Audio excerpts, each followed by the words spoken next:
కొండాపురంలో survey number 91లో కబ్జా జరిగింది అని వార్తాపత్రికల్లో వచ్చినటువంటి న్యూస్ను దృష్టిలో పెట్టుకొని ఈరోజు నేను ఎంఆర్ఓ గారిని లేదా విఆర్ఓ గారిని మిగతా అఫీషియల్స్ అందరినీ కూడా రెవెన్యూ సిబ్బందిని అందరినీ తీసుకుని పత్రికలో ఏ పత్రికల్లో వచ్చినాయో ఆ పత్రికా విలేకరులను వీళ్ళందరినీ తీసుకుని ఇక్కడ చూడడానికి వచ్చాను.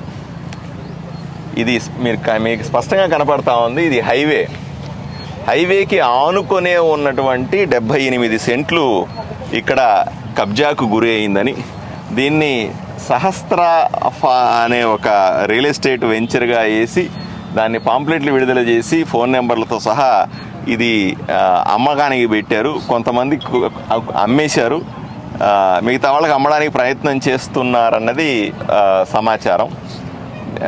ఈరోజు ఎంఆర్ఓ గారిని కూడా తీసుకొని విఆర్ఓ తీసుకొని కొలిపించాం. ఇదంతా స్పష్టంగా ప్రభుత్వ భూమిగా రికార్డుల్లో ఉంది. ఒకసారి రెవెన్యూ రికార్డులు ఏదైనా పొరపాట్లు ఉంటే కూడా సరిచేసే ప్రయత్నం చేస్తాం. ఇక్కడ శ్మశానం ఉంది అని ఇక్కడ ఉన్నటువంటి కొంతమంది కుటుంబం వచ్చి నాకు చెప్తా ఉన్నారు.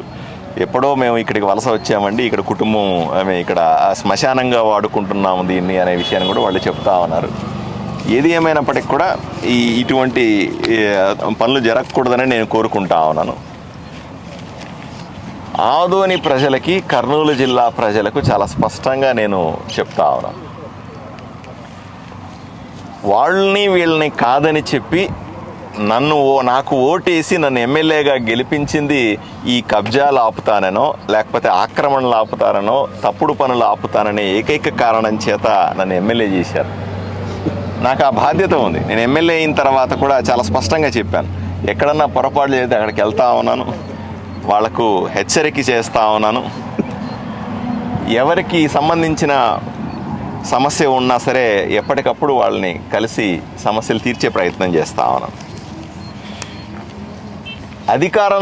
గతంలో అధికారంలో ఉంటే ఒక పార్టీ, కూటమి అధికారంలోకి వచ్చిన తర్వాత కూటమి నాయకులు ఎవరైనా సరే మేము ఏమైనా చేయగలం అనుకుంటే అది సరైన పద్ధతి కాదు అని నేను స్పష్టంగా చెప్తా ఉన్నాను. కూటమి నాయకులకు కూడా దయచేసి ఇలాంటి వాటిల్లో ఇన్వాల్వ్ కావద్దు అండి అని నేను విన్నవించుకుంటా ఉన్నాను.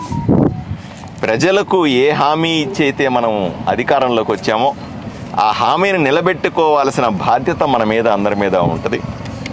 తప్పనిసరిగా ఎవరికి ఆదోనిలో నేను ఒకే మాట ఆదోని ప్రజలకు స్పష్టంగా చెప్తాను.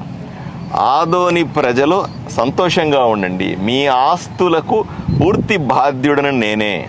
మీ ఆస్తుల్ని కాపాడడానికే నేనున్నాను తప్ప మీ ఆస్తులు ఎవరన్నా కబ్జా చేసినా